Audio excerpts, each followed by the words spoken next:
Hello everybody, and welcome to a new series within our 40 Runs podcast universe. This is for everybody who's training for a spring marathon. Specifically tonight, we're going to talk about London, but also what we're going to talk about tonight may help you if you're training for Manchester, for Brighton, for Southampton, for Boston, and whatever else is going on in the world. Okay, so this is more sort of coaching focused. This is more, as I say, more marathon focused towards, in particular, London in this spring element. We will then, through the summer, we'll do a few of these based around half marathons and 10Ks, give you some help on that. And if you've got any questions for me to answer, I'll give you some background on me as a coach in a minute. Send them into hello@fordyruns.com, all right? And we'll pick them up over the year. And as we move into the second half of the year, again, we'll move into talking about the marathoners and things like that, and helping people who are training for autumn marathons. Now, whether that's New York, Chicago, Abingdon, whatever else is out. Amsterdam. There we go. Right. So that's the plan. But again, this is more coaching focused, me trying to impart some of the knowledge. So again, just to absolutely make this clear, I'm not just some idiot off of YouTube or some moron who does podcasts. I'm a qualified England athletics coach, right? So an athletics coach and a running coach. There's a difference between the two, all right? Athletics coach is my specialism is in endurance, marathon training, things like that, any endurance based at half marathons as well. And I'm also a qualified running coach. They're two different qualifications, but I have both of them. Okay, I coach clients on a one-to-one basis across the world. I also coach runners on a physical basis, and that's really important because I think when you coach people physically, you become a better coach, but you can impart more knowledge from the experience that you've gained. All right, so hopefully that gives you all a little bit of confidence in terms of my background, and I've successfully coached runners in the marathon distance and in other distances. Okay, so just to give you a bit of comfort on that. Okay, so I'm just not some prick who turns up and talks nonsense on a podcast. All right, because there's quite a few. Can I ask you, what qualifications do you have then to be talking about London Marathon? What do you know about London Marathon? I've done London. This is not a lie. I'm not sure how many times I've done it. I'm being honest. I'm being genuinely honest. That's why I asked. I've done London now to the point where I've actually forgotten, because of COVID was in there. I can't remember which ones, because we had the ones in October as well. But I would say it's at least 6. All right, it's at least 6. So I would say I've got some experience. There's people who've done it more than me. And just to be absolutely clear, I always run it for charity. All right, I'm not, I'd love to get like a cheeky little New Balance place. But I've always run it for charity. And again, this year I'm running it again for charity. It's different charity this year, but a charity place. So yeah, it's at least 6 times, bro. And I'm only knowing that because there's 6 medals there. So it's just a fact. We just want to make sure we know what you're talking about. The coaching, we see the qualifications, and now if we're going to talk a bit more specific about London. I've also done Brighton, and I've not done Manchester, but I've been up there. But I've not done Manchester, but I've coached. This is the other thing as well. You've got to remember, Hayden. I'm coaching people who have done these events. Yeah. So I've coached people to do Manchester, coached people to do Brighton, and I'm currently coaching people to do those events and other events throughout the rest of the year. Right.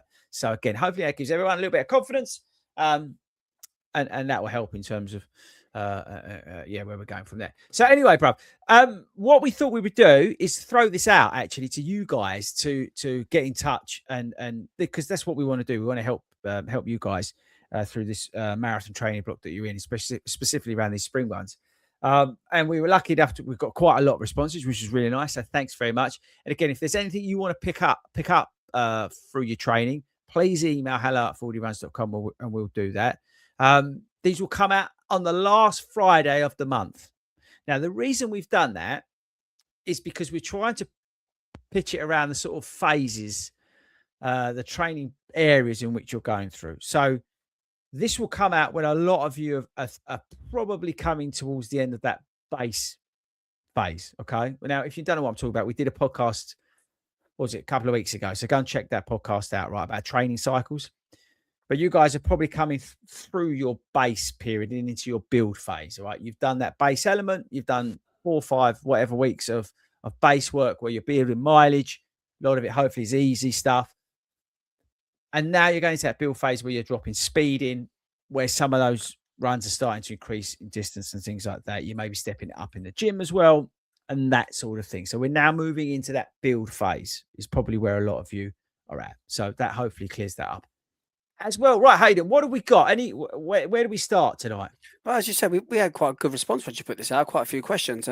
We've tried some of the questions I haven't put in tonight because they're more further on the line, and we're going to save them, as you said, as we go through the phases. But starting sort of like the fact that probably people listening to this, if they're doing London, Manchester, they're in about 4 weeks. We've got a question here from a Sarah S asking, if I miss one of my runs this early on in January, as it's so early on, should I just make it up or do I just move on? There's a lot of that at the moment in terms of missing stuff. I think it gets this period, people life catches up with them. I think there's a real balance that people are playing with. As I said, none of us are elites, right? So we're at this point probably struggling because we may have 3 runs a week, 4 runs a week, whatever it is, plus gym and stuff like that. And it all can start to get on top of you and runs start to get dropped a little bit. Also, there's a lot of sickness around this time of year as well. Nothing you can do about that. But in most cases, skip it and move on. Consistency over weeks matters more than any single missed run. I always say it, don't chase the mileage. You're better off being consistent for X, Y, Z and I mean, maybe a little bit less volume, but you know you can consistently hit that than trying to hit all these runs, okay? It is over a 16, 18, 20 week block that we're building you into. The odd missed run is not going to make any difference on the finish line. It's when they start missing like frequently. Oh, it's like that. And then you get into the bad habit. Oh, sack that off, sack that off. So like today, it was peeing down the rain for me. I'm in a down week this week, peeing down the rain. I switched it out. I went to the gym. So instead of sacking it off totally, I thought, I'm going to go to the gym. I did a workout in the gym. And when I got home, even though it was still hammering it down, I went and did a 4.5 mile goal pace run. So I made the best of a bad situation. So I didn't skip anything. I made use of the gym, and then I did a medium effort. So I maxed it. Do you know what I mean? Because otherwise, some people, if they're in the wrong mentality because they've skipped too many, they'll just go, I'll just sack it off because it's raining. And that's not what we want because that leads to the bad habits. Yeah, but it's just getting that momentum, as you said before. Yeah. And you've had momentum, Blue Monday going on and everything. People get a bit down. You need to keep the momentum up because that would just build confidence. Momentum's a good word. Yeah, momentum's a good word. All right, mate. Right, so we got a question now coming from a Jody saying, how important is pace work this early on, or should I just literally be focusing on building my mileage?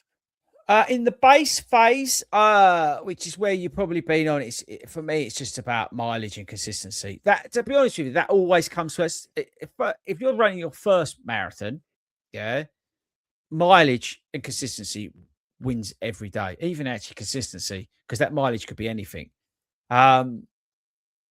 Light pace work used sparingly to build rhythm rather than fitness, I would say. That's probably what you're looking for. But yeah, in the base stage, you're looking just to build mileage. When we get into the build phase, we're looking to build every other bits into. So we're looking to sprinkle some of that pace in. We're looking to maybe increase the weight in the gym or whatever you're doing. But early doors, mileage and consistency wins the day every single time. If you've only got 45 minutes, right? You might have on your plan, I don't know, an interval session, but you've literally got half hour, let's say, even a half hour. You know what I'd do? I'd run out for 15 minutes and then I'd turn around and I'd come back at a slightly higher pace, slightly elevated rate of effort. And that's it. But you run because you still managed to get out, because that's what we're looking for, that consistency and that mileage that you've then got from that 30-minute run. Yeah. Yeah. Cool. Brilliant. Yeah. So we've got Lisa asking now. She's asking, at this early stage, how fast should my easy runs actually be at the moment? So, yeah, how fast easy runs basically feel this early in the plan? Yeah, I was asking how they, I imagine how they should feel. Maybe. I mean, to be honest with you, throughout the whole plan, not just early in the plan. They should Yeah. feel relaxed, and we always say conversational, even if that pace feels slower than expected. Actually, I just got off a coaching call with a client, and yeah, because it's a two-way thing. We set his pace for his easy pace really slow for him, and he made the comment to me today because we was looking at whether we adjust. He's trained for a half marathon, whether we adjust his pace. But what he said was that actually, where he's trained before, the easy pace was a lot faster. But he's really enjoying the easy pace because he's able then to apply himself into the faster sessions that I've got for him. He doesn't feel as leggy in the week. His legs aren't as tired. Aerobically, he's feeling a lot better about it because we've set his easy pace so slow. We have knocked him up now because again we've done that base period, right? So we put the aerobic work in, but they should always feel super relaxed and conversational. And everybody runs them too fast, and then you get injured because you're just running too fast all the time. Yeah, I'll tell you, I've sort of like at the back of that, I've got a question myself about that.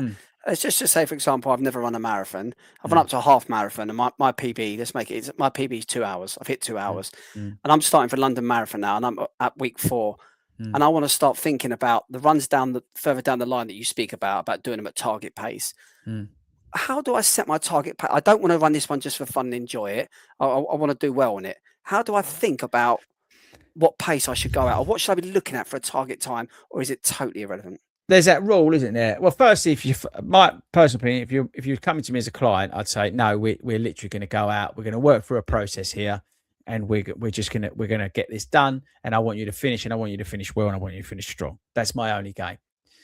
And we have clever technology on what I use in terms of working out on past data to give me some tools in which I can base some decisions around and what levels of effort we're going to work at, right? But that's to say that's the way I coach. I use technology and I use the old school methods.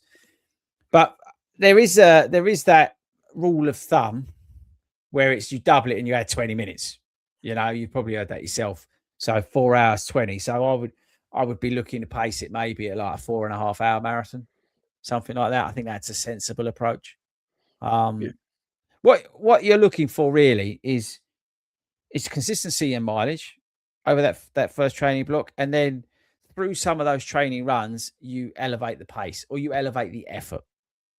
What that punches out in terms of pace, whatever it is, because on some days you're going to be more tired because you've got a massive load or you're still fatigued from the week before, and the pace will take care of itself. But as long as you feel like you're elevating the effort based from the fact that you are working at an easy conversational zone 2, whatever you want to call it, pace. Yeah, as long as you're then elevating from that at certain points through that plan, certain pace, you know, through those long runs. And there's stuff that says, you know, the long runs, you don't have to run them, you know, so much at pace in the first block that you do. You know, just getting the mileage done, working consistently and gently through it is not a bad thing as well. Because again, you're building that aerobic engine, that big base in which you can then go and do other things from. But yeah, in terms of your question, double it, add 20 minutes. I've heard it's not a bad rule. Me, I'd go cautious. You've got to remember how tough a marathon is. I'd probably go more towards that 4:30 to be safe. Cool. Right, let's go back to the question. We've got a question from Steve saying, is it normal to feel this tired already, even though the hardest weeks are still a long, long way away? I'd say it's just tired. Yeah. And again, weeks 4 to 6 is where usually the fatigue really you start to feel it because your mileage has gone up, your body's adapting. The important thing is to monitor your recovery, really. You're going to feel tired, you know, make sure you're fueling correctly as well, because that's the bad. And when I say fueling correctly, I'm not saying just eat shitloads of stuff, because your metabolism is going to speed up. You're going to get hungrier, right? Because you're doing, 2,000 calories on a long run. But what you're putting back in is really key. So, actually, again, I had a client asking me about this the other day. We was talking, again, I'm not a nutritionist, but he was just generally asking me about nutrition, because obviously documenting I've lost a fair amount of weight and stuff like that, which is always hard to do actually in marathon training. It's hard to do because you need to fuel your runs. But I just said to him, look, just make sure as the mileage now picks up that you're protein heavy at the start of the week, because you're using that protein to recover from what you've done at the weekend, the long runs and stuff like that. And it's there and it's building up and whatever. And then as you get into the second phase of the week, it's a little bit more carbohydrate focused. You want to balance all the way through, but slightly tilt the scales. So the protein's there to help you recover and the carbs there to fuel the longer stuff. Yeah. So you've got that nice balance. But the point is in terms of feeling tired, it is normal. There's always going to be a week where you're going to have an adaptation week where it's just going to kick you between the legs and you're going to go, Jesus Christ, there's no way I can run 26.2 miles, but you will. And it will click at some point. It is normal to feel fatigue. Just make sure that it's nothing, that it goes quicker, I say, just monitor your recovery because you might be lacking something. That could be hydration, that could be fueling, whatever. So that's the key. Again, it goes back. Are you overtraining? I don't know what plan you're on. Some of these apps that are out there, they're very aggressive for a lot of people. Yeah, because they punch numbers in out of blue sky. And so you've got to be a bit mindful of that, how aggressive some of these plans can be, because everybody's different. Those apps don't take into account how many hours you work a day. That's true. How stressful your job is, how much sleep you're getting. Doesn't take into account that. All right. So that's what you got to remember. Focusing on your sleep. Ben, back to me. Hang on, Dane. It's a really important point because you just made me think. Ben, who's sub 3 hour marathon runner, who I've coached, down to that. He is struggling at the moment with his sleep, and it's really impacting his training. And he's trying everything. We've spoken about it in detail. He's really struggling to get the right amount of sleep so his body can recover from some of the loads we're putting through. And he's doing like magnesium, he's doing everything, right? But because of the stresses of work and things like that, he's finding it tough to get that in and to do that. But he needs that to be able to recover, to go for the other sessions and the gym work and things like that. So don't underestimate how important sleep, rest, and recovery is. All right. It's a good example. Sorry, Hayden, to cut across you there. No. I was just going to go back to the example of me running my first marathon. So I'm here now and I'm thinking, I've started doing these little bits of longer runs now. I've been really bad in the past. I'm terrible at fueling. I've never fueled before. I'm thinking now, right, I've got a marathon coming. When should I start? I'm at week 4 now. When should I start thinking about this fueling and how do I go about experimenting, etc.? Ready for, because I'm going to have to fuel for marathon. What's my best way to get this started? You should have started on week 1. You need a strategy. It is something I talk about with my runners. If they're not experienced, we put something into play early doors. We start with, the basics. This is a gel. This is what you need. This is how much, carbohydrate you need. And this is, and then we experiment over the 16, 17, 18, 20 weeks. We experiment, but we do that. The first thing to do, if this is your first marathon, I would try it just on a 5K. It might sound nuts, but I would take a gel and then go out and do 5K. You're going to know if you're going to get stomach issues. You're only, a couple of K from home. Do that on a 5K. Yeah. Just to make sure you can tolerate, and then put them into a 10K. Yeah. Take them at halfway, or take one at halfway. Yeah. And then when your marathon distance comes up, so let's say your long runs start getting longer, 10 miles, 12 miles, put them in when you should be putting them in. Not necessarily simulating race day. We'll do that into the sort of peak phase of your training, or maybe even the build phase. Depends on how, if you're struggling with it, we may pull it in a little bit earlier, but you should be doing it now because there's so many different things that work for something. Don't fear, by the way, gels. There's a lot of nonsense out there. I know people have had tummy troubles with taking on when they take on food and stuff. So everybody's different. So just try and find something that works for you. Gels are just a convenience product that work for a lot of people. And also don't neglect the hydration stuff. I'm somebody who takes electrolytes when I'm on a long run, and I advise my clients to do the same.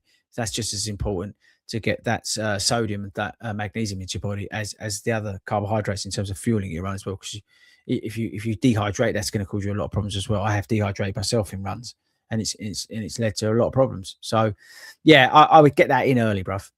Start now. Yeah, great answer. So we've got a question here from Becky. She's like, she must be getting really into long runs already. When should her long run start feeling challenging during her 16-week builds? Obviously, she's not finding them challenging at the moment. When should they Hero. start feeding challenging? She'll say that, and 1 week it will just come around and smack you between the eyes. Again, that just shows that everybody's different. She might be just going out there and finding that 10 miles is easy, you know. But long runs, to be honest with you, at the moment, long runs shouldn't feel that hard because you should just be building up nicely. January is about time on feet, not testing your limits, getting the mileage done, and just not going through the motion, but effectively, yeah, you know, you're not doing anything that should be testing you too much. There'll be an element of fatigue. Whoever said that earlier, there'll be an element of that, but nothing should be over challenging you in this base period. That's the whole point of it. Yeah, we want to do everything nice and steady, nice and easy, not a huge amount of impact on what you're doing, because then on the next build phase, we start to make things challenging because the speed work comes in. And then you've got to go and do, 16-mile long run, but you've been busting your ass doing intervals and a gym session where you've increased the weight, plus there's maybe a tempo run in there as well. I mean, you know what I mean? It's like, then it all starts to mount up. And that's when it starts to become challenging. So no, nothing like that should be feeling challenging really, because you shouldn't be doing massive long runs. I mean, everybody's different, yeah. Experienced people will go out there and they'll start and doing big miles because they know that's what works for them. They're, you know, they've got a base and all this sort of stuff, and it's very hard. You see it on Strava, you see it on socials. People like myself, you know, going out and doing 18, 20-mile runs and stuff like that.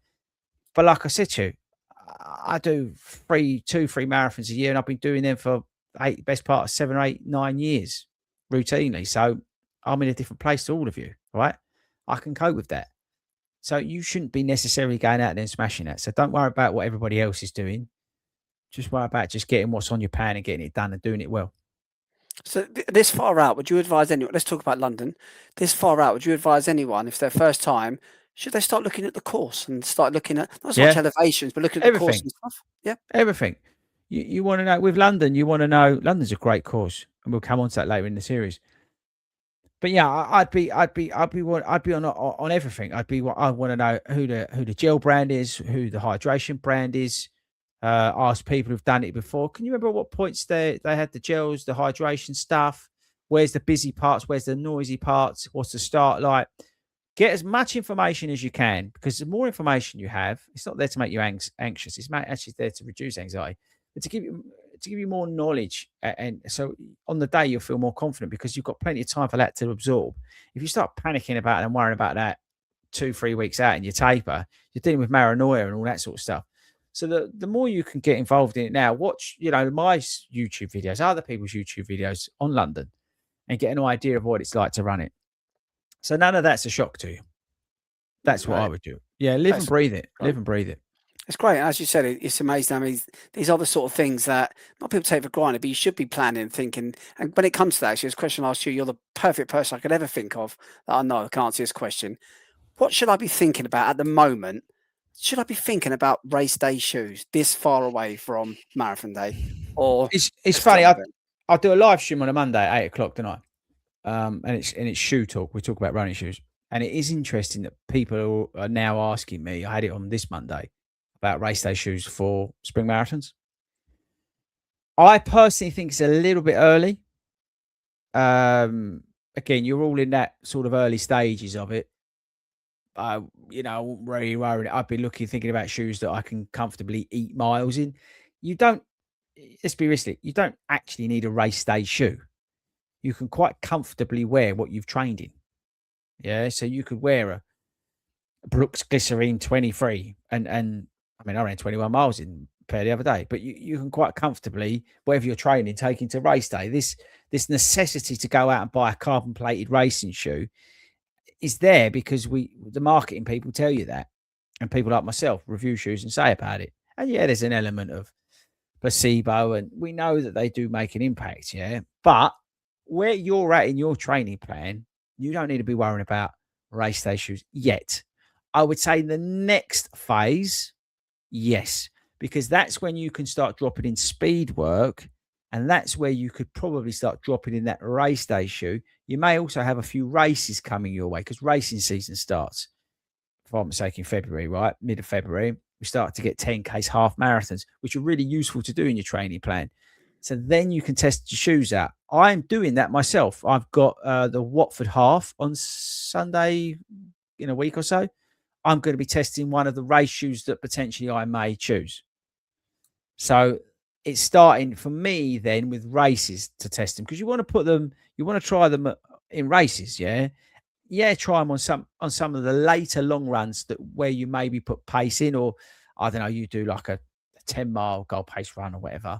Drop it into that session, so you've done a little bit of mileage in it. 20 miles is probably a good shout to get. Not you don't have to do that like all the like in one hit. I'm just saying get about 20 miles, 25 miles in your race shoes, so they're a bit broken in. You know what socks work for them. You know they fit.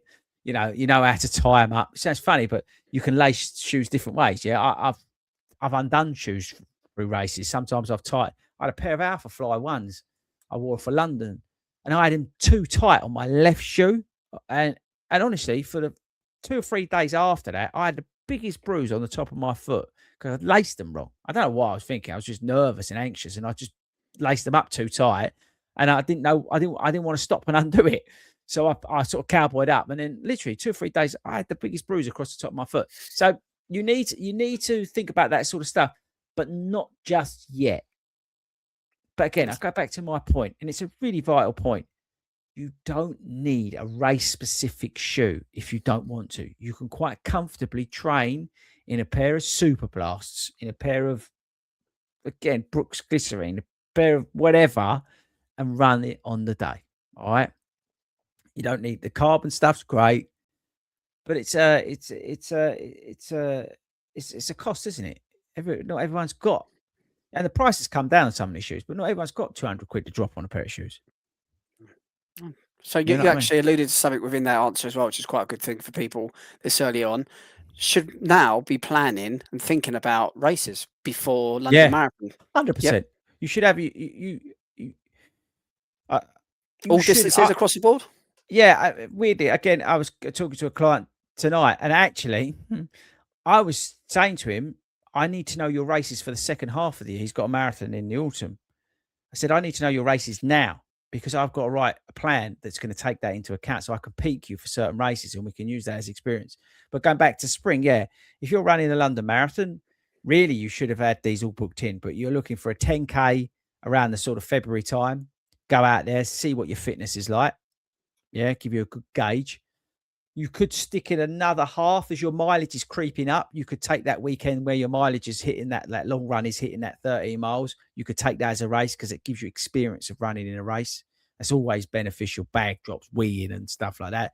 And then really you should be looking for a half marathon about 6 weeks out. I always find it just sharpens you up for race day. You're not looking to necessarily go out and run a specific time. You might want to run it because, I don't know, maybe you've got a goal in mind and you might want to run that pace for the first half of the race and then empty the tank in the second, or run that in the first half and then just cruise in on the second, because you might have had a 50-mile week or 20-mile week's all relative in it.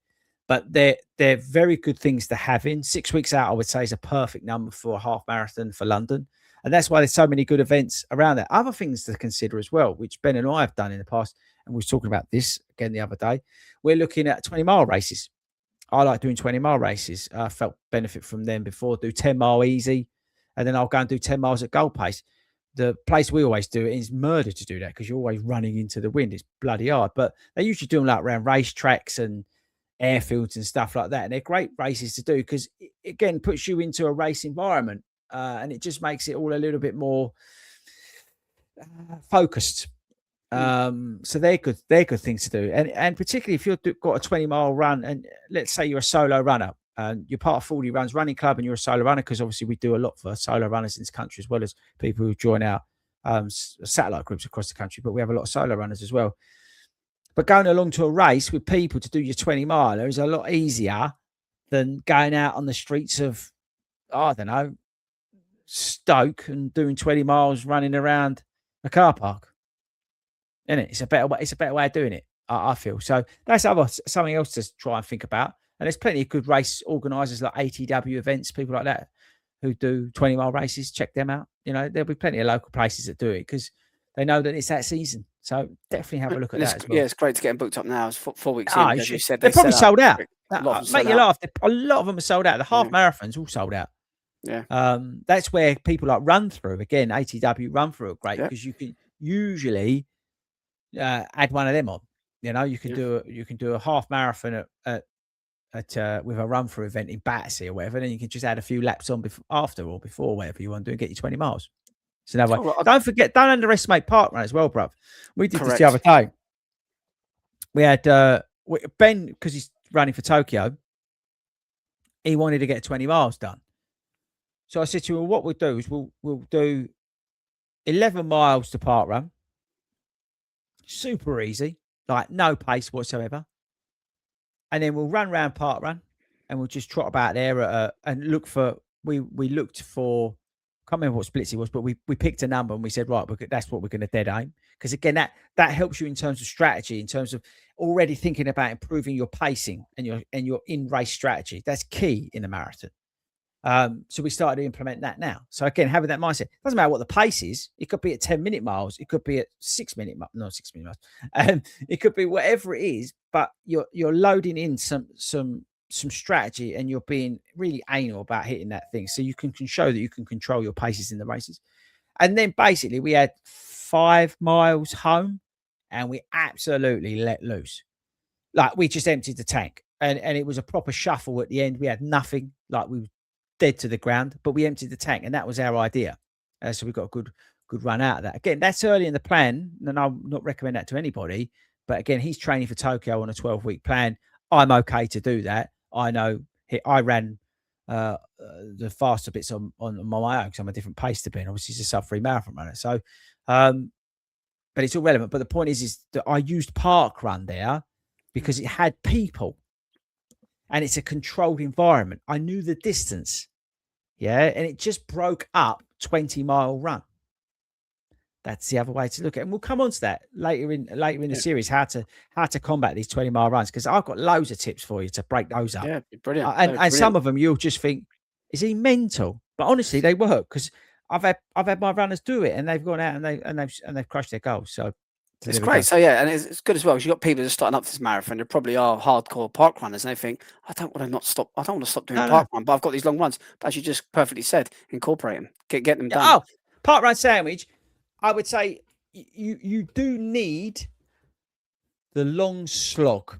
You do need runs where you're out there on your own, right? And it's just an absolute slogfest. Okay, you need them runs because mentally, that's what it'll be like at the end of the race, right? So you need that. But to mix up your long runs, use parkrun. Okay, that's great. I've got 2 more things for you before we... Quick, because I've got to go and pick Scarlett. I know you have. The first one is, and I'm going to speak on behalf of a lady called Nene who won the club place for London Marathon. She's going to want to know, I know she is, will she be thinking about anything else whatsoever? Because at the moment, every single minute of her day, even though she's only 4 weeks in, is taken up by thinking about running London Marathon. Is that going to continue? Yeah, it's going to get worse as well. It's a nice, easy one. And last one we're going to go with, we're 4 weeks into the plan. What is your number one tip you're going to say to people that have done now, let's say they've done 4 weeks of this plan, they're looking forward, they've got 12 weeks ahead of them. What is the number one tip you'll give them before we get to speak to them next? You nailed it. Start thinking about fueling, making sure you're starting to get that recovery in because your mileage is going to start creeping up. So you're really focused in on the important stuff like fueling. And I'm not just talking about in the runs, I'm talking about in the week as well. You're going to go for a period of fatigue. It's going to catch up with you. There's an adaptation period. And it's usually around 6 to 8 weeks. We work in cycles, right? But basically the body will adapt and there'll be a period of time where it will catch up with you and you'll feel really like almost down and like whatever. Don't worry about it. It's totally normal. Okay. Don't neglect that recovery side of things, the fueling side of things, the hydration. Doing that properly now will make a huge difference when you start getting into these bigger miles. Really start practicing, but please don't underestimate that sleep. I'm telling you now, that's where your body is healing. That is where your body's recovering. And you'll find it hard. Anybody who goes out and does runs in the evening, you'll find it hard to sleep. So I'd try and avoid that if you can. I know it's hard. People shift work and things like that because you really need to dial in that sleep and that recovery. It goes to the point, even it costs you money, but like sports massages and things like that, you know, getting them in early, you know, start really looking after yourself now. Because what you don't want is you don't want people poking around on your calf muscles when you're in week 12, because you're likely to knock them out because it'd be so painful. So think about things like that. That's what I would focus in on the next, let's say, couple of weeks is consistency, mileage, recovery. Perfect. Is key. That's the way to do it. Hopefully it was useful. Let us know in the comments. Leave us a nice review if you thought this was useful. Please share this with people who are training for London. I think there's a lot of value in that you can share this with people, because they might not hear it because they're, you know, regular viewers of this podcast, whatever. But other people may not have realised that we're around. So share this with people that you know. If every single one of you shares this podcast with somebody who's running London, running Brighton, you're going to help them because of the stuff that we're going to impart on you over the next few weeks as we continue this series. Okay, big boy. Thanks very much for tonight. Appreciate it. Thanks to everybody who gave your questions. Again, if you've got a question, drop it in. hello@fordyruns.com. We'll do our best to answer it. Check out the other podcasts that we do. We do a marathon talk focus one. We do the usual live show as well, where again we get into a subject. There's plenty going on the podcast at 40 Runs. So yeah, check that all out. Thanks very much, big boy. We shall see you all later. See you later.